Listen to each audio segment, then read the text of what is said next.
Muito bem, vou aproveitar esse primeiro momento aqui para pedir que você que não é inscrito no nosso canal no YouTube, que você possa se inscrever em nosso canal. E a gente tem colocado constantemente vídeos no canal e a gente espera que você possa se inscrever, divulgá-lo e nos ajudar nesse processo. Bom, vou chamar o nosso convidado dessa noite. Eu vou apresentar o nosso convidado e eu vou chamá-lo de VJ, porque é assim que ele se apresenta quando ele envia as cartas, porque ele trabalha com povos normalmente que têm dificuldade de pregação do evangelho por restrições, e nós não queremos deixar nenhum tipo de rastro mesmo do nome dele na internet, né? Então eu vou pedir se você o conhece também, que se você sabe o nome dele, você fizer algum comentário, não coloque o nome dele, porque isso dificulta e coloca em risco depois o trabalho dele. Então eu vou chamar de VJ, mas eu falei para ele como eu morei em Cuiabá, e do lado de Cuiabá tem uma cidade chamada Várzea Grande, e a gente chama Várzea Grande de VG. Então talvez em alguns momentos eu possa falar do trabalho de VG pela força do hábito. Deixa eu fazer uma breve apresentação, então, do nosso irmão e amigo. Seja bem-vindo, é uma alegria ter você conosco. VJ é casado, tem 2 filhos e trabalhou durante alguns anos com a evangelização de muçulmanos e no mundo árabe. Então a gente vai bater um papo essa noite a respeito do trabalho que ele desenvolveu, mas também de uma situação de prisão que ele esteve enfrentando enquanto estava trabalhando no país que ele estava, porque estava distribuindo Bíblia. E essa distribuição de Bíblia o levou a passar alguns dias na prisão e correr alguns riscos, e é sobre isso que a gente vai tratar nessa noite aqui, nesse encontro. Seja muito bem-vindo. Obrigado, eu que agradeço o seu convite, o Dantas, assim, né, de uma maneira mais íntima, né?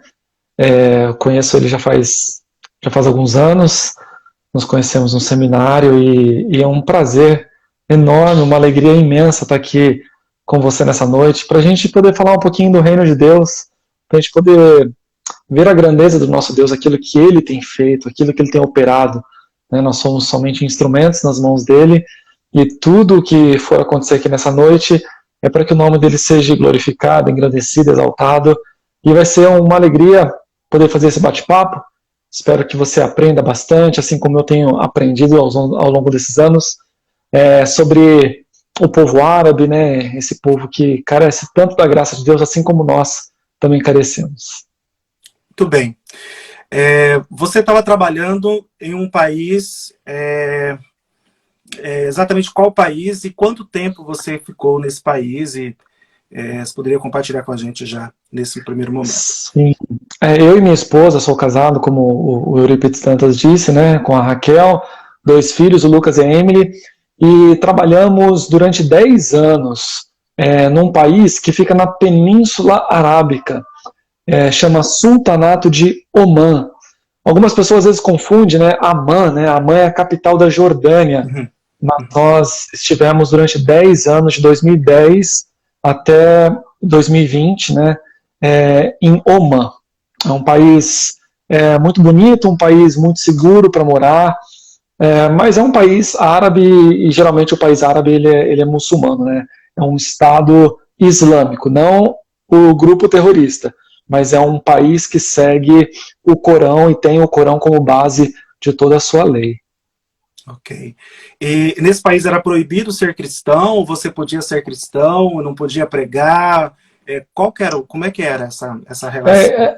Essa é uma ótima pergunta, porque algumas pessoas imaginam que assim, nós como cristãos, ao chegar em Omã ou em qualquer país árabe, as pessoas vão jogar pedra na nossa casa ou no nosso carro, porque somos cristãos, né? Em Omã isso não acontece, pelo menos em toda a região do Golfo isso não acontece, né? Com exceção do Iêmen, que é um país fora da regra com relação aos países do Golfo. Depois você pode pesquisar quais são os países do Golfo, são 7 países, mas você ser um cristão lá não tem problema nenhum. Tanto que esses 6 países, né, tirando o Iêmen, são países que precisam demais de mão de obra estrangeira. Né, geralmente, por serem países ricos, né, a gente tem Omã, Arábia Saudita, o Emirados Árabes, o Bahrein, o Catar, o Kuwait. Todos esses países, eles têm muito dinheiro por conta do petróleo, do gás natural. Então, eles precisam muito de mão de obra de fora para fazer aquilo que eles não querem fazer. Né? Então, geralmente tem muitos indianos trabalhando nas lojinhas, paquistaneses construindo as casas, os bengalis, né, de Bangladesh, né, como jardineiros, enfim. E também ocidentais, né? E aí os ocidentais, logicamente, eles são cristãos. Então tem os europeus, os latinos, a América do Norte. Então, essas pessoas, quando vão para lá, o árabe já sabe, esse cara está chegando da Europa, por exemplo, da Inglaterra. Então ele é cristão. A questão é que eles não fazem ideia nenhuma do que é o cristianismo e principalmente a grande divisão, né, dos 2 grupos principais, que são os católicos e os protestantes. Então, para eles, isso não existe. É tudo na mesma cesta, no mesmo balaio de gato, vamos dizer assim. Mas, assim, então não era proibido, na verdade, não era proibido você ser cristão. Você podia praticar a sua fé, ou reunir na sua casa, orar, ler a Bíblia. Isso não era alguma coisa que era impedido de você fazer. Ou isso também era impedido? O fato é que em Omã existe uma lei no país que diz que não se pode adorar um Deus que não seja o Deus do Islã com um grupo de pessoas. Então, eu estou na minha casa, eu posso pegar meu violão, ler a Bíblia e fazer um culto com a minha esposa e os meus filhos. Mas se você vai me visitar, você e a Esther estão lá me visitando e a gente faz um culto, pela lei, isso já está sendo um crime. A gente está quebrando a lei do país. Se um cristão quer adorar a Deus, ele tem que ir na igreja. E em 3 cidades somente 3 cidades de todo o país tem como se fosse um condomínio do tamanho de um campo de futebol, todo murado, bem alto, e ali tem algumas igrejas, tem a protestante, tem a católica, tem a ortodoxa, tem a anglicana. Então os estrangeiros podem entrar ali para adorar o Deus deles. Mas são 3 cidades apenas em todo um país, né? Mas você não pode levar outras pessoas ou evangelizar outras pessoas, só aqueles que já são da igreja que podem frequentar a igreja. A questão é que os omanes, eles são proibidos de entrar nessa igreja. Eles não podem entrar em nenhuma das igrejas. Eles são proibidos de entrar nesse compound, nesse condomínio. Então é só para estrangeiros. E aí, se eu estou falando de Jesus para um estrangeiro, não tem problema, porque ele não vai me denunciar. O crime no país é a evangelização. Ser cristão não é um crime. Mas eu chegar para um omani e falar assim, oi, eu vim lá do Brasil porque Deus me quis aqui para te trazer uma mensagem que é essa. Aí ele pode pegar o telefone na hora e ligar na polícia. Olha, um rapaz aqui do meu lado, ele está me evangelizando. Então isso é um crime, eu posso ser preso por evangelizar. VJ,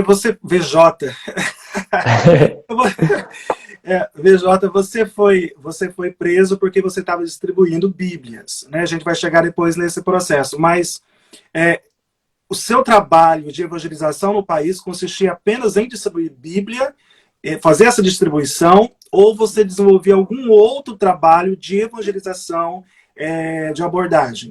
Porque, pelo que eu entendi, né, e até que você nas cartas que você enviava, essa distribuição de Bíblias não era alguma coisa que se fazia à luz do dia, né?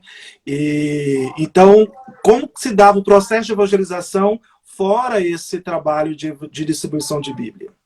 Perfeito. O melhor método de evangelismo, seja no povo árabe, seja no Brasil, seja na Europa, seja na Croácia, é aquilo que Jesus mais fez no seu ministério, que é o fazer discípulos. Né? E as igrejas, infelizmente, às vezes têm um pouco desse conceito um pouco equivocado, achando que a igreja é como se fosse uma fábrica. Então, alguém fala de Jesus para uma pessoa, essa pessoa aceita Jesus. Aceitou Jesus? Então agora você tem que fazer o discipulado. Aí ela entra na igreja para fazer uma classe de discipulado. E parece que ela entra numa linha de produção. E aí, quando sai da igreja, tem um discípulo. Né? E não é bem assim que funciona o discipulado. Jesus, ele caminhava com as pessoas, ele participava da vida das pessoas. Ele era tão amigo das pessoas que ele era convidado para casamentos, por exemplo, como ele foi. Então, assim, Jesus, ele estava envolvido, e por isso que ele era criticado pelos fariseus e tantos outros, por estarem com os pecadores, comendo com os pecadores, ou seja, ele participava da vida dos pecadores. E é isso que nós temos que fazer também, estar presente no meio dos pecadores, nós também somos pecadores, mas daqueles que ainda não conhecem a graça de Cristo. Então, esse era o meu principal viés ali do evangelismo, era estar com as pessoas, visitando as pessoas, participando da vida das pessoas, para que elas pudessem olhar para minhas atitudes, para as minhas palavras, e falar assim, puxa, que diferente, os estrangeiros que vêm aqui em Oman, eles não têm esse tipo de linguajar, eles não têm esse tipo de comportamento, esse tipo de atitude, por que então que você é diferente desses outros estrangeiros que estão aqui trabalhando? Então aí gera uma curiosidade, gera curiosidade, aí você pode... E aí é um amigo meu que está me perguntando, então eu vou responder para ele porque eu sou diferente.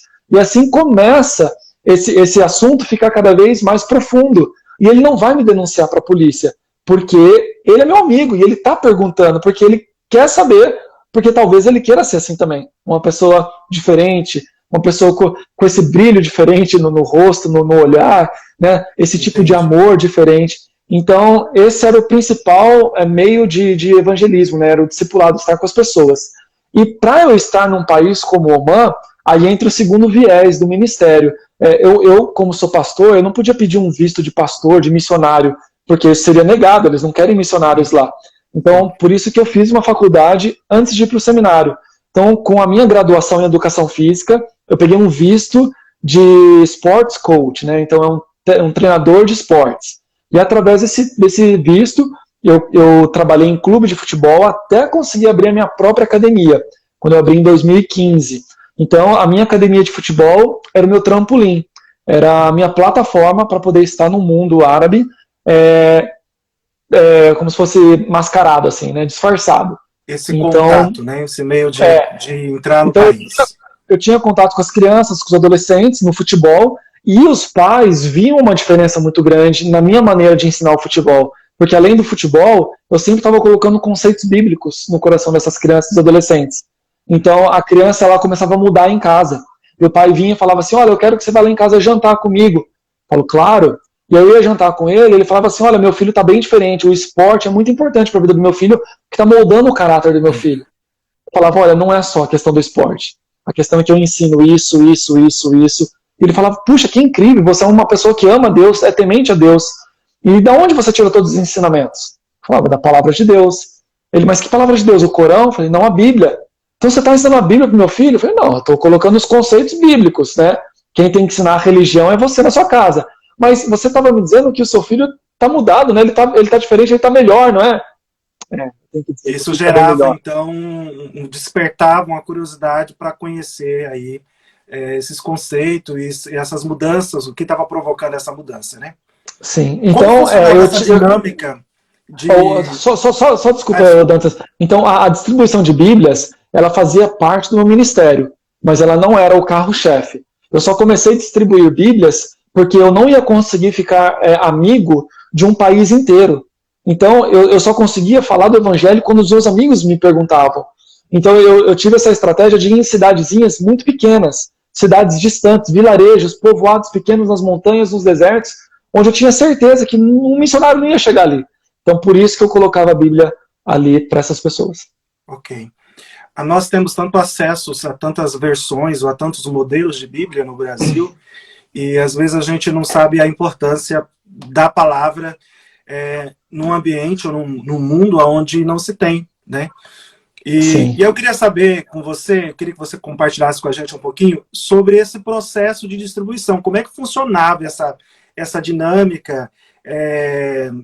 Como é que você entregava isso? Como é que as pessoas recebiam? E como é que se dava, então, esse processo de distribuição? Então, lá os missionários em Oman, eles não faziam esse tipo de ministério porque é uma coisa muito perigosa. A começar de você conseguir esse material. Aqui, se você quer distribuir Bíblia, você vai numa livraria, pede na Sociedade Bíblica do Brasil, umas caixas, né, e vai distribuir. Lá, como que eu vou comprar Bíblia se não existem Bíblias no país? É proibida a entrada de Bíblias no país. Tanto que até os turistas, quando iam viajar, se eles estão com 10 Bíblias dentro da mala, a polícia vai parar, vai falar, por que você vai ler 10 Bíblias? Você precisa de uma só.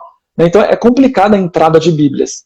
Então, eu era o único obreiro lá em Omã que fazia esse tipo de ministério.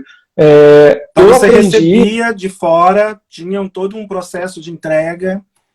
Em 2010, quando eu cheguei no país, tinha um missionário até da PMT que ele estava distribuindo, mas ele colocava assim nos carros, né, em alguns momentos, assim, quando ele estava passando e via que dava. Então eu peguei essa ideia dele, aí eu conversei com ele, e aí depois eu comecei a desenvolver como se fosse uma estratégia para fazer isso. Então eu ia em outro país para buscar essas Bíblias. Eu não posso dizer como eu entrava com essas Bíblias no país, Sim, sim. até para preservar ainda como é que é feito isso até hoje, mas de uma maneira clandestina, escondida, eu entrava com essas Bíblias no país. A partir do momento que eu tinha essas Bíblias em minhas mãos, aí eu comecei a pensar qual o melhor horário, qual a melhor estratégia para não ser pego. Né? Então, com o tempo, eu fui desenvolvendo e fui melhorando essa estratégia. Mas, basicamente, eu tenho que colocar luvas de látex para não deixar minhas impressões digitais, porque todo estrangeiro, quando pega o visto de trabalho, ele deixa as impressões digitais no sistema. Né? Caso alguém cometa um crime, então eles possam saber que é um estrangeiro, enfim. Então eu usava luvas, eu comprava papel de presente, e eu não ia só numa loja só e comprar para me dar 1 quilômetro de papel de presente, né, para chamar a atenção, né, dessa loja. Uma pessoa comprando lojas diferentes, embrulhava com papel de presente a Bíblia, e aí eu mapeava o país e falava, esse ano eu vou tentar alcançar essa região, o outro ano essa região, e aí eu olhava no Google Maps, avaliava as ruas, se era rua sem saída ou não. Então, elaborava todo um plano, e aí de madrugada, lá pela meia-noite e meia, 1 da manhã, eu começava e distribuía até mais ou menos 4h30, 5 da manhã. Então eu colocava na porta da casa da pessoa, né, no portão. Geralmente os portões eles têm um vão também, né, entre o chão e o portão. Então às vezes eu deslizava a Bíblia ali dentro, né, para ela correr para dentro da casa da pessoa, ou às vezes deixava no portão. Às vezes deixava no para-brisa do carro da pessoa, para quando ela fosse entrar no carro, ela ia ver, ué, tem um livro aqui no vidro, mas sempre com papel de presente, para a pessoa falar, uau, eu ganhei um presente, o que será que é isso? Então basicamente era essa a estratégia que eu fazia. Mas isso foi melhorando ao longo dos anos, né? A primeira vez que eu fui fazer, eu saí do carro, eu deixei o carro na esquina e fui fazer, né? Um amigo meu estava fazendo comigo, e aí uma pessoa viu e saiu correndo, deu uma confusão. Mas assim, Você então corria muito risco a fazer isso? Você tem alguma história assim de outros riscos além dessa prisão, algum outro momento que você achou que talvez fosse até ser preso ou aconteceu outra coisa? Sim, todas as vezes, literalmente, nesses 10 anos, foram mais de 1.500 Bíblias. Todas as vezes que eu fiz esse ministério, eu fui distribuir Bíblias, alguma coisa deu errado. Alguém viu, saiu correndo, ou a polícia me parou. Mas, assim, sempre Deus deu livramento, né? A primeira vez mesmo que eu fiz já foi um susto muito grande. Eu estava com um amigo que, se não me engano, ele entrou na live, ele deve estar online aí agora, o Diego, e eu parei na esquina e ele desceu do carro com um outro amigo também, e aí eu dirigi até a outra esquina para esperar eles na outra esquina, e eles foram colocando na porta da casa das pessoas. E aí um carro ligou o farol e foi indo bem devagarzinho atrás deles. Aí eles pararam de colocar as Bíblias, porque tinha um carro vendo o que estava acontecendo. Aí quando eles entraram no meu carro, o meu amigo disse, vai, vai, vai, ele viu, ele viu. E aí quando eu fui acelerar esse carro, ele me fechou. E aí eu não conseguia passar. Nossa. E aí eu dei ré e fui passar pela frente dele, ele me fechou de novo, dei ré e assim, eu não conseguia mover o meu carro. Aí eu fiquei parado. E aí ele falou assim, poxa, e agora o que a gente vai fazer? Eu falei, calma, deixa o cara vir então aqui falar comigo. E eu fiquei esperando. Aí quando o cara saiu do carro, andou até a minha porta, os meus amigos estavam desesperados, corre, corre, corre. Eu falei, calma, calma, deixa ele chegar pertinho. E quando ele chegou pertinho, aí eu dei ré, e eu saí, passei em cima da guia assim, e saí correndo. Aí ele entrou no carro e começou a me perseguir. E aí a gente tava numa perseguição, assim, eu tava num bairro, né, ruas de bairro, não eram avenidas, então eu tava andando mais ou menos 140, 150 km por hora, e eu tava orando assim, Deus, se um dia o Senhor deu o dom de pilotar pro Ayrton Senna, eu quero esse mesmo dom agora. E eu, desesperado, tentando me desvencilhar dessa pessoa, eu entrei num beco e ele passou reto. E ali, minha perna tremendo, eu falei, puxa, primeira vez que eu vou fazer isso na vida, e já acontece isso, eu tenho que ir pra casa, vambora. Então, assim, já era o inimigo querendo destruir esse ministério, colocar medo. E os meus amigos falaram, não, vamos continuar tal. E a gente foi para outra parte da cidade e fizemos. Teve uma outra vez também que eu estava com outro amigo brasileiro também me visitando. Todo mundo que ia lá me visitar, eu falava, vamos lá, vamos trabalhar, né? Você não veio aqui só para turistar, não. E aí a gente estava numa avenida e de repente quando eu fiz a curva tinha uma blitz da polícia. 3 da manhã, e lá não tem blitz. Não tem lei seca, não tem nada disso, porque não tem droga, não tem... É muito tranquilo, não tem assalto, então não tem blitz da polícia. E tinha uma blitz da polícia, e assim, 3 carros na minha frente, e cada carro que parava, a polícia mandava todo mundo sair do carro e revistava tudo. E eu falava, meu pai, e agora? O que eu vou fazer? Eu tô cheio de Bíblia no carro, tava mais ou menos com umas 60, eu tinha distribuído umas 50. A polícia vai ver isso aqui, eu vou ser preso na hora. O que eu faço agora? O que eu faço? Deus me dá sabedoria, Deus me dá sabedoria. Chegou a minha vez. Aí o policial, eu abri o vidro, ele, salam aleikum. Aí eu, aleikum salam. Aí eu virei e falei, já sei. Aí eu virei policial, what's up? Hey bro, how's going on? How are you doing? Aí ele, inglês, Mohammed, tal, katakala inglês. Aí ele começou a falar em árabe. Ei, alguém sabe falar inglês? O cara tá falando inglês, eu não sei falar inglês. E aí ninguém sabia falar inglês. Aí o cara falava, tal, bara, sayara. Vem, sai do carro, vem pra fora. Aí eu, please, you need to speak in English.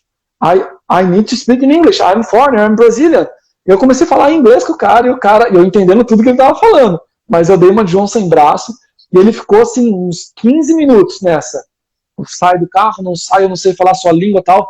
Até que ele cansou e falou assim, yalla, go. E eu fui sair com o carro dele cheio de brilho no carro. E continuamos a distribuição em outro lugar. Sim, tem várias histórias. Eu não vou contar todas também, Dantas, porque eu estou escrevendo um livro. Estou terminando o livro, estou no último capítulo do livro. E se eu contar tudo agora, ninguém vai querer comprar o livro, né? Então... Não, com certeza o pessoal vai comprar e será uma bênção reler essas histórias e conhecer outras histórias. Nesse processo de distribuição de Bíblia, você soube de alguém que foi convertido a partir da leitura dessas Bíblias, ou isso não era possível? Você ter esse conhecimento? Então, quando eu colocava as Bíblias... Talvez emendaram já essa pergunta, quando alguém é convertido no país, como é que funciona? Porque você não pode levar para congregar com você não pode sentar e também discipular. Como é que é isso? Como é que se dá isso? Então, quando eu colocava as Bíblias na porta da casa das pessoas, infelizmente, no dia seguinte, ou na semana seguinte, eu não podia passar lá e falar, e aí, você leu a Bíblia? Gostou? Gostei, então vamos começar a conversar mais e responder as perguntas. Porque se o cara falar, não gostei, você vai ser preso agora, né? Então eu não podia fazer isso. Então não tinha nenhum feedback, não tinha nenhuma resposta do que estava acontecendo com as Bíblias ou não. A única certeza que eu tenho é que a palavra de Deus fala que a palavra dele é poder para a salvação, né? Então eu sabia que o Espírito Santo estava agindo na vida de muitas pessoas ali e salvando muitas pessoas. Eu tenho a convicção de que Deus tem os seus eleitos ali e tem chamado pessoas ali através da própria palavra dele. Uma vez eu escutei que numa região que eu distribuí as Bíblias ali, um missionário teve conhecimento de que um grande movimento estava acontecendo naquele vilarejo, de muitas pessoas estarem se convertendo por conta de Bíblias deixadas ali. Então, assim, eu deixei Bíblias naquele lugar e eu sei que ninguém mais faz isso. Mas, assim, eu nunca vi essas pessoas, eu nunca tive acesso a essas pessoas. Mas, a última distribuição de Bíblias que eu fiz, a gente colocou um cartão com um website. Esse website é um website cristão, né, que está lá no Egito. E depois que tudo que aconteceu, que eu fui preso, deportado, enfim, que eu estou aqui no Brasil, depois de uns 6 meses, esse website, ele entrou em contato com os missionários em Omã, porque ele falou assim para os missionários, o pessoal do site, olha, pelo IP, né, a identidade do computador, a gente sabe de onde tem as pessoas que estão entrando no nosso site.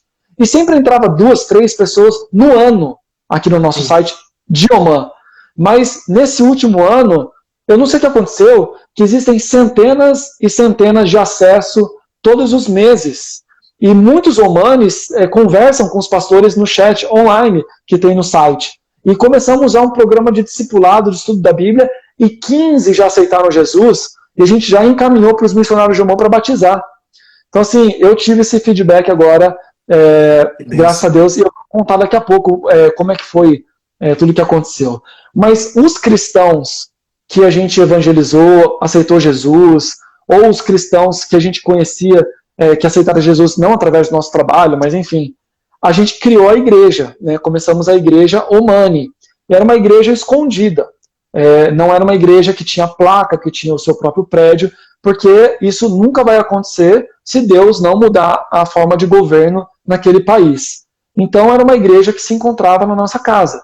Uma vez era na minha casa, outra vez era na casa do outro missionário que tomava conta da igreja junto comigo, outra vez era na casa de um deles, né? Depois a gente começou a ir para os vales, para os desertos, para as praias desertas, assim. Mas aí quando vocês se reuniam, vocês podiam cantar, orar, ou era alguma coisa muito discreto, não tinha essa estrutura, porque a gente está acostumado com a estrutura de culto, normalmente, né? Com uma estrutura litúrgica, com cânticos, com leitura de Bíblia, com oração fervorosa. Como é que funcionava isso? Era possível? Era possível, porque assim, quando a gente sabia que ia ter um número grande de cristãos naquele culto, quando eu falo número grande, é tipo 8 a 10 no máximo, tá? Aí a gente ia para uma casa que tem um quintal grande que não tem vizinhos. A minha casa era assim, tinha terrenos do lado da minha casa, não tinha construções ainda. Então era uma casa mais tranquila para ficar um monte de carro parado na frente, e a gente cantava, tocava o violão e o pessoal solta a voz, viu? Cantam forte.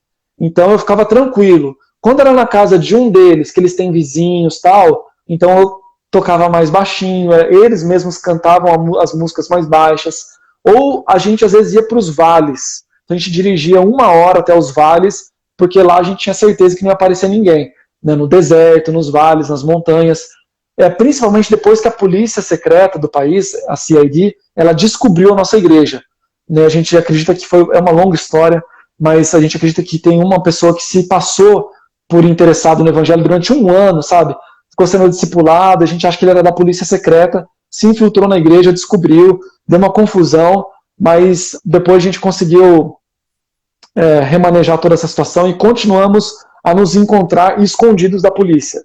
Né? Mas é assim, é bem difícil, é bem complicado.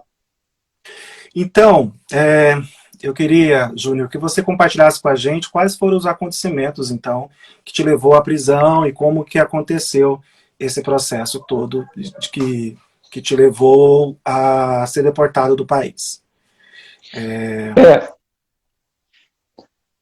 Foi dessa vez que eu fiz essa distribuição, em final de maio de 2019, um amigo meu americano, missionário, ele falou assim: Júnior, eu vou te ajudar, você sempre faz isso sozinho, só você e sua esposa, eu vou te ajudar.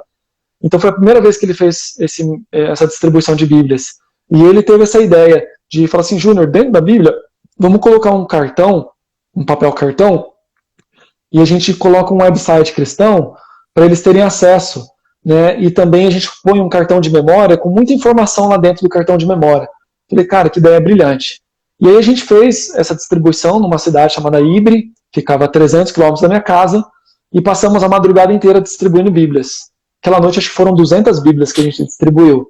E foi a primeira vez que nada aconteceu. Tranquilão, ninguém viu, não tive que fugir de ninguém, não tive que correr de ninguém. Foi super tranquila. E aí a gente voltou para nossa casa. Na semana seguinte, ele foi de férias para os Estados Unidos. Férias de verão lá em Oman, nada acontece, ele foi de férias. E 2 semanas depois, eu vim de férias para o Brasil. A Raquel estava grávida, já de 7 meses, e aí a Raquel teve um neném em agosto, e aí ele voltou primeiro, o americano voltou para Oman primeiro. Quando ele escaneou o passaporte no aeroporto e entrou em Oman, passaram algumas horas, o telefone dele tocou. E ele atendeu e era a polícia secreta. Falando, olha, você tem que comparecer no quartel-general aqui amanhã, da polícia secreta. E ele, tá bom. Ele ficou assim, será que é por causa das Bíblias ou não? O que será que está acontecendo? E aí ele foi lá. E quando ele foi lá, trataram ele muito bem. Oi, como é que você tá? Começaram a conversar da vida e tal.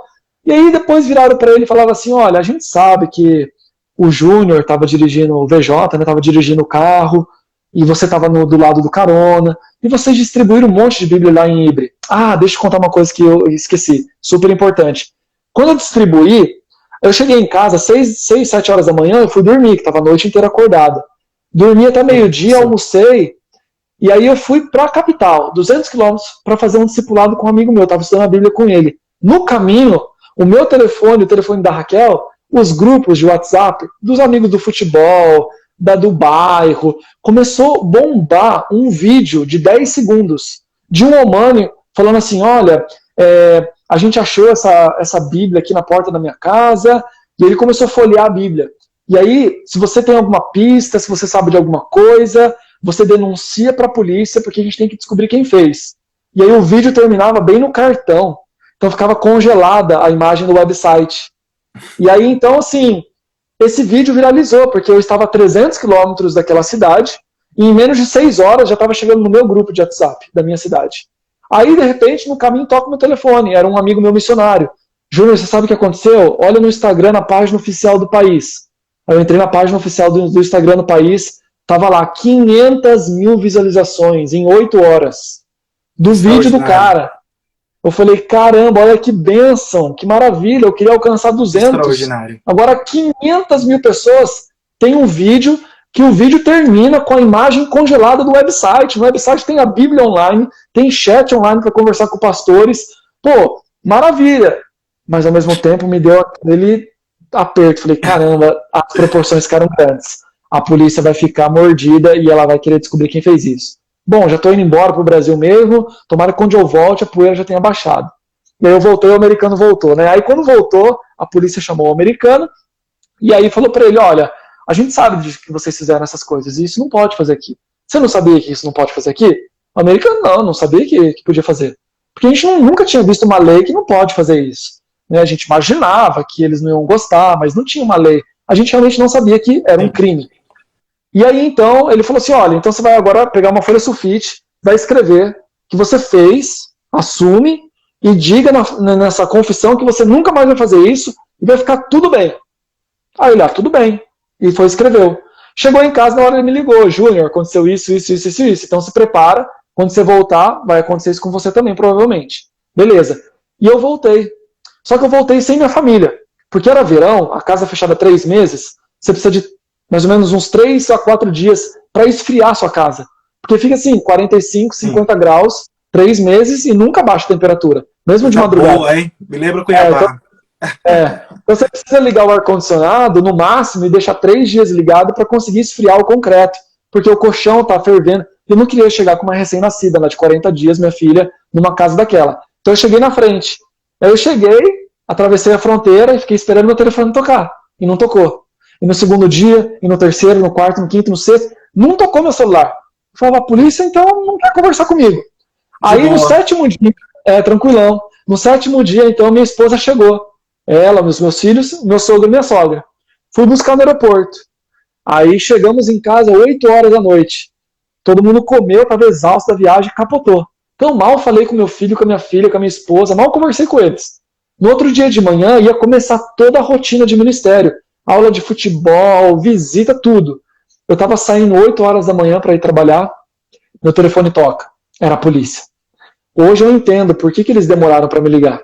Porque eles tinham que ter maneiras de me manipular, chantagear. E minha esposa e meus filhos estando em Oman, no interrogatório eu fui descobrir que eles me chantagearam. Uma pressão maior, né?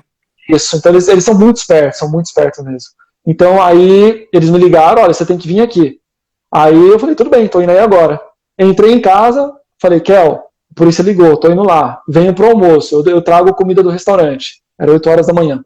Eu fui pra lá. Quando eu cheguei lá, aí tudo que aconteceu com o americano não aconteceu comigo. Eu cheguei lá, aí entraram 2 interrogadores, e aí eles muito sérios, começaram a tirar um monte de papel da pasta, olharam pra mim, e falou assim, você é o VJ, né? Eu falei, sou. Você quer essa entrevista, ele tava falando em árabe. Você quer essa entrevista em árabe ou em inglês? Eu preferi em inglês. Aí ele falou assim, tudo bem. Você sabe por que você está aqui? Aí eu já comecei a pensar, nossa, os caras estão bem sisudos, sérios, assim, o que está acontecendo? Eu falei, não sei por que eu estou aqui. Você que me ligou, você que tem que me dizer por que eu estou aqui. E eu tinha recebido um treinamento de como me importar no interrogatório. Porque senão eu estava perdido. Sim. Aí eles já falaram, olha, você cometeu um crime no nosso país, você violou o artigo 272, não falou nada disso para o americano. E aí você agora vai pegar uma pena mínima de 6 meses ou máxima de 3 anos. O interrogatório é só para a gente poder ter o máximo de informações possíveis para o seu julgamento. Então, se você colaborar no interrogatório e dizer tudo que a gente precisa saber, a gente te dá a pena mínima de 6 meses. Mas se você realmente nos ajudar e colaborar mesmo, a gente te deporta, você vai embora para o Brasil. Você não tinha um risco, por exemplo, de ser apedrejado, como a gente veio, de ser decapitado. O risco maior aí, no caso, era uma prisão de 3 anos. É isso? Ou havia alguns outros riscos em relação à sua vida mesmo e tudo mais? Na região do Golfo, que é que eu trabalhei, em Omã, você só vai ser morto por causa de ser um missionário, de falar de Jesus, se não for pela polícia. Se um grupo radical, uma família radical te pega, porque você evangelizou o filho daquela pessoa, o filho aceitou Jesus, o filho não nega Jesus, o pai descobriu que foi você e ele quer resolver com as mãos dele. Pela lei dos países do Golfo, tirando o Iêmen, tá? Tirando o Iêmen é uma bagunça, infelizmente. Existe lei, e a lei tem que ser cumprida. Eu fiquei muito assustado, porque o que fizeram comigo não estava na lei. Entendi. A lei do país não permitia que eu ficasse preso por mais de 4 dias, sem um advogado, sem julgamento. Então eles fizeram um monte de coisa ilegal. Eles não me levaram para uma sala de interrogatório e gravaram o meu interrogatório. Eles fizeram tudo escondido, então eu estava com muito medo deles me baterem, me torturarem fisicamente. Eles me torturaram muito, mas não com pancada, foi outro tipo de tortura. Mas assim, eu não ia ser morto pela polícia, na teoria, pela lei do país. Então é assim que funciona lá. Você falando dessa questão de medo, a gente normalmente tem essa ideia de que somos muito corajosos, principalmente para defender Cristo, defender o Evangelho e tudo mais. Quando aconteceu essa prisão, você teve medo e em algum momento você pensou, por exemplo, em desistir do trabalho ou não voltar para esse processo de evangelização, ir para um país, para uma realidade mais tranquila, né, um outro ambiente? Ou você sempre teve convicção de que, de fato, você estava ali porque você deveria estar ali, eram os riscos compreensíveis ao trabalho que você desenvolvia e você estava disposto a prosseguir nesse processo? Sim, eu nunca fiquei com medo de morrer, nunca fiquei com medo da tortura, porque, rapaz, tudo que Cristo fez por mim, sabe? Tudo que ele sofreu, eu simplesmente nunca neguei quem eu era, o que eu fazia, e estava disposto a tudo ali, por Cristo. A única coisa que eu tinha medo era de ficar longe da minha família, sabe, por muitos anos. E isso eles falavam muito, né? A Emily, você vai sair daqui, ela vai estar andando já, o Lucas vai sair daqui já quase casando, você vai perder essa fase da vida deles, é isso que você quer? Por que você não fala de onde vieram essas Bíblias, não sei o quê? Então, assim, eles usavam muito, assim, da minha família, e eu ficava chorando, muitas vezes, na hora do interrogatório, eu me mostrava muito forte, e eu falava, olha, agora eu preciso muito ir ao banheiro, aí quando eu ia no banheiro eu chorava pra caramba, porque eu não queria ficar longe da minha família. Então, assim, no terceiro dia de interrogatório, eu estava exausto fisicamente, principalmente emocionalmente. Mas, assim, eu sempre tive essa convicção daquilo que Cristo fez por mim, e principalmente do meu chamado. Quando eu entrei na prisão, o primeiro dia que eu entrei na prisão, eu olhei assim, em algum momento, eu falei assim, Deus, eu já era Omã, acabou Omã para mim. Porque quando eu sair daqui, em 6 dias, em 6 meses, em 7 anos, eu não sei, eu não vou poder mais ficar aqui. Eles já vão saber quem eu sou, o que eu estou fazendo. E agora, Deus, aonde é que você vai me levar? Puxa, Arábia Saudita? Catar, Bahrein? Será que vai ser no Golfo? Ou você vai ser no Norte do Oriente Médio? Ai, Deus, mas e se não for no Oriente Médio? Puxa, vai doer meu coração, mas olha, me leva onde o Senhor quiser. Sabe, onde o Senhor quiser, eu estou disposto a ir. Então, assim, eu sabia que eu queria continuar sendo missionário. Eu não me vejo, assim, pastoreando uma igreja. Assim, são valorosos os nossos pastores. São pessoas honradas que precisamos desse ministério, sim. Mas eu não me vejo, assim, cuidando de uma igreja. Eu quero estar no campo, entre os povos não alcançados, falando de Jesus para pessoas que nunca ouviram falar de Jesus, que nunca tiveram uma oportunidade na vida de ver uma Bíblia. E é isso que eu tenho desejo, amor. Se Deus permitir, eu vou continuar fazendo isso. Foram quantos dias de prisão e como é que foram esses dias? O primeiro dia, depois que eu fui interrogado durante 6 horas e eu fui preso Aí eu liguei na minha esposa, né, permitiram, falei que estava sendo preso, para ela tentar ir buscar ajuda na embaixada brasileira, buscar algum advogado, e aí eu fiquei preso. Aí depois, no segundo dia, eles me levaram para interrogatório de novo, foram quase 10 horas de interrogatório, foi muito difícil esse segundo dia. Aí eu voltei para a prisão, e aí nesse segundo dia o americano foi interrogado de novo. Ele estava numa sala, eu estava na outra. E aí ele foi preso também, nesse dia. E aí eu comecei a cantar, que eu cantava e louvava muito dentro da cela. E cantava muito alto. Aí eu comecei a cantar alto e ele começou a fazer o contracanto de uma música.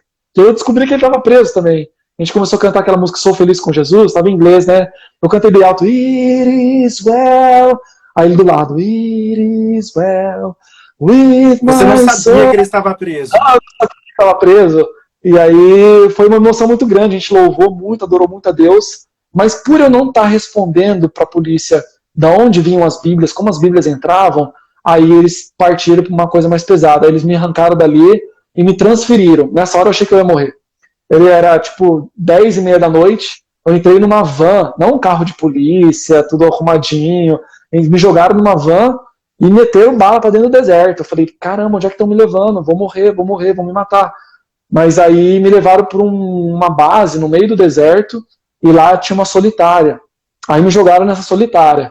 Ali, assim, era o pior lugar que um ser humano podia estar. Eu sei que talvez existem lugares piores, mas onde eu estava ali era um lugar muito cruel, muito pequenininho, cabia praticamente eu deitado e mais uns 2, 3 passos, aí já acabava. Muito sujo, com muita barata, muita formiga, não tinha papel higiênico, não tinha chuveiro.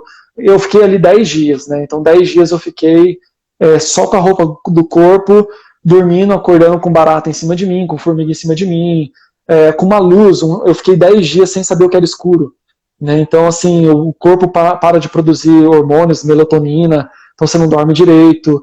Então ali eles queriam me quebrar, ali eles queriam que eu desistisse, que eu contasse tudo, né?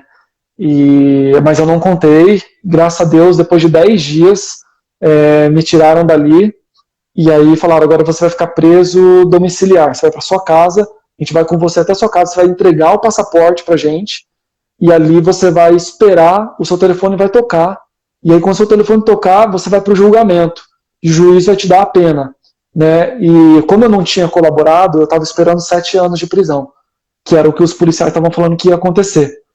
Então eu falei, pô, eu tenho que em 7 dias talvez vender toda a minha casa, porque eles vão ligar. O americano veio morar comigo, ele contratou uma empresa rapidinho que despachou a casa dele toda, e aí eu fiquei ali 2 meses, nunca que o telefone tocava. Depois de 2 meses... A esposa já não estava mais no país, então. Foi uma grande surpresa. Eu cheguei em casa, cadê minha esposa? Cadê minha mulher? A casa revirada. Falei, o que fizeram com ela? Aí o americano virou e falou para mim, olha, ela fugiu porque no meu interrogatório estavam ameaçando a minha esposa e a sua, iam prender as duas se eu não contasse coisas. É por isso que nessa hora eu contei algumas coisas, né? Foi onde complicou o meu lado. Mas depois eu dou detalhes, eu tô dando detalhes no livro, vocês compram um livro para saber de toda a história. Compre um livro, que aí você vai saber a história Mas aí, ao total, eu fiquei 10 dias preso e fiquei 2 meses sendo vigiado. Eu podia sair para fazer uma compra, por exemplo, no mercado, mas sempre tinha polícia me vigiando para saber onde eu ia, com quem eu ia falar, porque era uma estratégia também de descobrir mais pessoas. Aí depois de 2 meses, aconteceu um grande milagre, que não teve o julgamento, e eu pude vir embora para o Brasil. Então não teve o julgamento, não houve o julgamento. Não teve julgamento. Eu já vou contar já para vocês. Foi assim, lá tem o sultão. Então o sultão, ele é mais que presidente, ele é mais que rei. Ele é o dono do país. A terra é dele, o petróleo é dele, tudo é dele, a riqueza é dele. Então tudo que ele fala, isso acontece. Vai acontecer. Não tem um planalto, um parlamento, deputados para votar o que ele quer ou não. E aí ele ficou sabendo de todo o caso, de toda a situação. E ele, pela graça de Deus, pelo toque de Deus, com certeza, ele virou para os policiais, para o comitê e falou assim, não vai ter julgamento, ele não vai ficar preso, eu quero dar o meu perdão para esse rapaz. E aí ele escreveu uma carta dando o perdão, e aí a gente pôde vir embora, eu, o americano para o Brasil, o americano para os Estados Unidos e eu para o Brasil. O fato interessante é que esse sultão, ele carregava um câncer terminal, e deram 6 meses de vida para ele. Ele estava 3 anos com esse câncer. Quando ele piorou, ele foi para a Alemanha. Os médicos alemães falaram assim pro governo, olha, ele só volta num caixão, infelizmente. Passou um tempo, o velhinho voltou com vida, 84 anos. E ele não morria por nada. E ninguém entendia. Algumas pessoas falavam, é a teoria da conspiração, ele já está morto, mas como ele estava 42 anos no governo, ele revolucionou o país. O povo falou, ele já deve estar morto, mas o governo está com medo de falar, porque vai ser um luto, um desespero. Ele está morto. Então estava assim a questão. E aí ele deu a carta de perdão. Eu vim para o Brasil, passou 2 semanas, o que aconteceu? O sultão morreu. Então assim, eu vejo Deus preservando de Deus aí, a mão de Deus mesmo. Para tocar na vida dele, preservando, enfim, alguma coisa nesse senhor, eu não sei, mas com certeza foi um milagre, porque a polícia deixou muito clara, né, que a gente ia ficar preso, né. Então, foi milagre, foi graça. Que bênção, que bênção.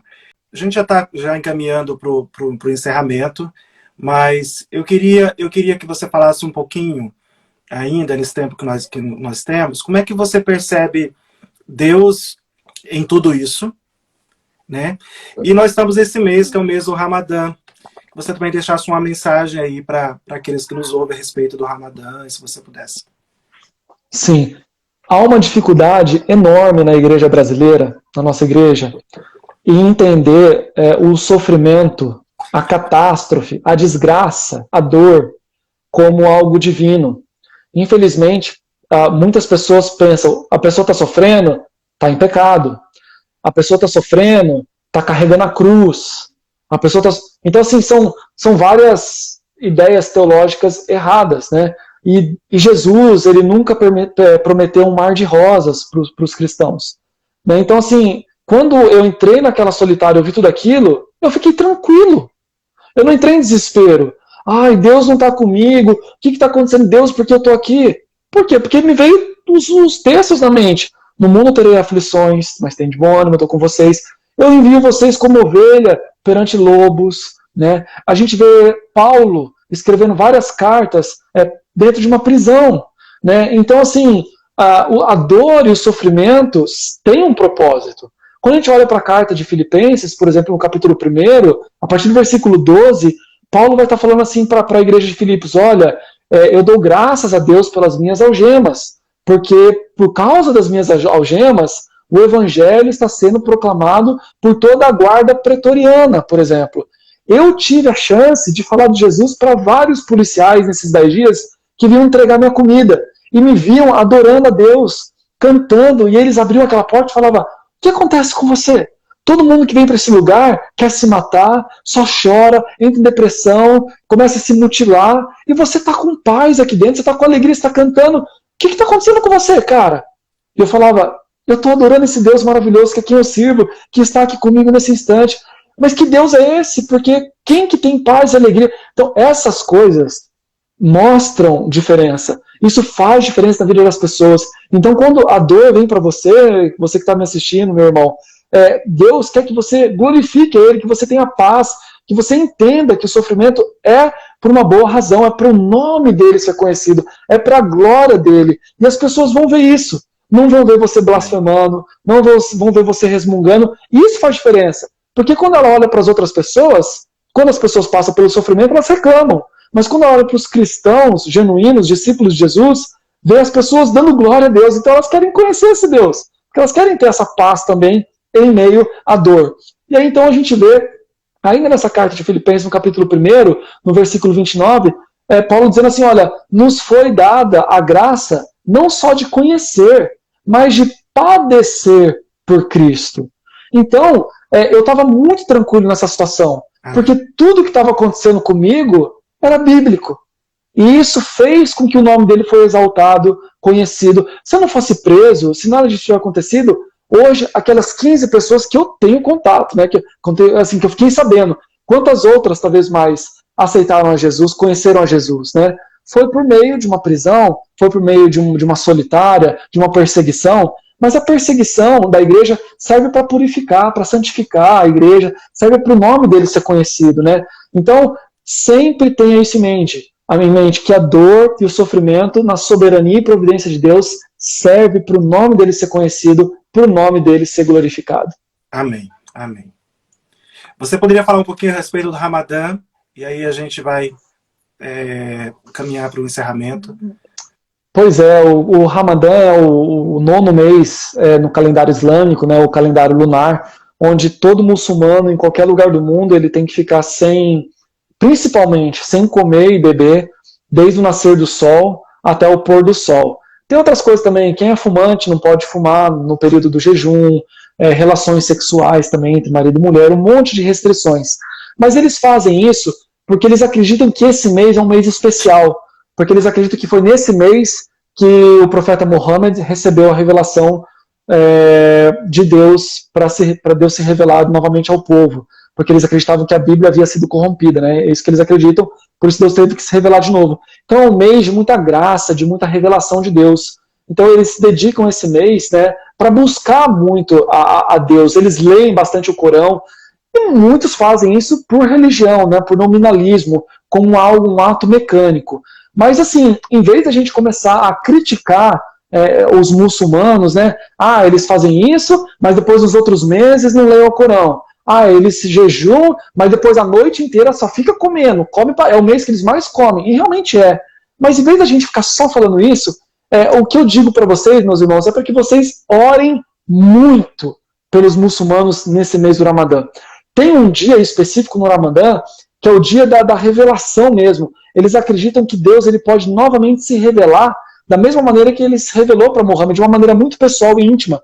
E a gente escuta muitos amigos muçulmanos que receberam sonhos de Deus nesse dia, vendo um homem de branco, né, como diz Apocalipse, e Jesus vem, conversa com essas pessoas, fala, olha, a minha Bíblia, a minha palavra é a palavra de Deus, a Bíblia, busque a igreja, Jesus, eu sou o Salvador. Então assim, a gente tem que orar muito para que a palavra de Deus seja conhecida no meio dessas pessoas, para que os milagres testifiquem o meio ordinário que Deus já se revelou que é a sua palavra. Então vamos dedicar um tempo muito grande de oração nesse período de Ramadã, porque os muçulmanos estão muito dispostos a escutar a voz de Deus.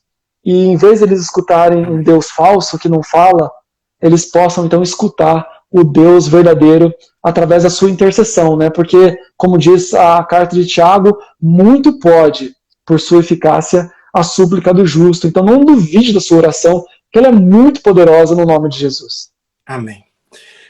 Olha, foi uma conversa profundamente edificante, um bate-papo gostoso, passaria muito mais tempo aqui ouvindo várias histórias, e eu fiquei impactado. Você mandou uma carta essa semana, e você fala de algumas pessoas que se tornaram cristãs ali em Oman, e eu fiquei impactado que uma dessas pessoas, um rapaz, eu acho, ele esconde a Bíblia no deserto, não é isso? Para que a Bíblia não fosse encontrada em casa.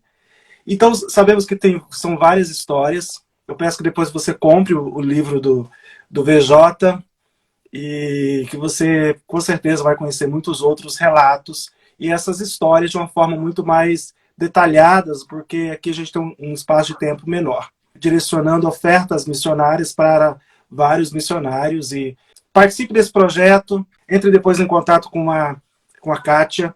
Você que não se inscreveu ainda na nossa página, Projeto Tito do Instagram, possa se inscrever, mas principalmente na nossa página do nosso canal do YouTube. Nós temos um canal no YouTube chamado Projeto Tito, onde a gente disponibiliza um material de divulgação do projeto. Eu peço que você também nos dê uma força se inscrevendo no nosso canal. VJ, que Deus abençoe a sua vida, o seu ministério. Amém. Eu acho que a gente vai ter outras oportunidades para bater um papo. Quando você lançar o livro, você fala para a gente conversar um pouco mais. E obrigado. Mais uma vez edificado. Eu agradeço muito o convite, essa oportunidade de poder contar um pouquinho daquilo que Deus tem feito no Oriente Médio. Continuar desafiando a igreja brasileira, sabe, a se envolver cada vez mais por missões, a se importar mais, né, com essas pessoas. Orar muito por Oman, é um país muito fechado. Muitos missionários têm sido deportados nesses últimos 2 anos. Os cristãos têm sido muito perseguidos pela polícia. Desde que eu fui embora, deportado, né, a igreja tem sofrido muito com as perseguições da igreja. E oro para que Deus levante mais e mais missionários, né?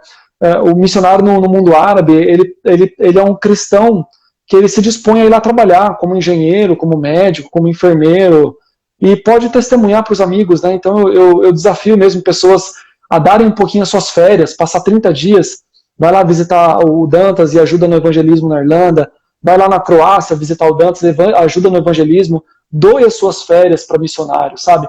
Para a obra missionária, não para os missionários. Se envolva cada vez mais. Orar e contribuir precisa, é essencial, nós louvamos e agradecemos a Deus por isso, mas vamos fazer um pouco mais e se envolver cada vez mais nessa obra. Obrigado pela oportunidade, Dantas, e assim que nós retornarmos para o campo, também eu aviso vocês, né, a gente só está esperando a pandemia normalizar, acabar, né, para a gente poder viajar. Obrigado pela oportunidade, Deus abençoe todos vocês. Obrigado, gente. Essa live ficará salva, você depois pode reassistir, ou assistir, você que chegou atrasado e não pegou o começo, ou você pode compartilhar também com alguém que você queira enviar e edificar. Provavelmente daqui 15 dias, se Deus assim permitir, nós teremos um outro momento de testemunho missionário. É uma live que a gente vai fazer com outro missionário e assim a gente vai caminhando. Que Deus abençoe vocês. DJ, um abraço. Um abraço, Deus abençoe. Abraço na Esther, viu? Pode deixar. Beijo, gente. Até mais. Até mais. Tchau, gente.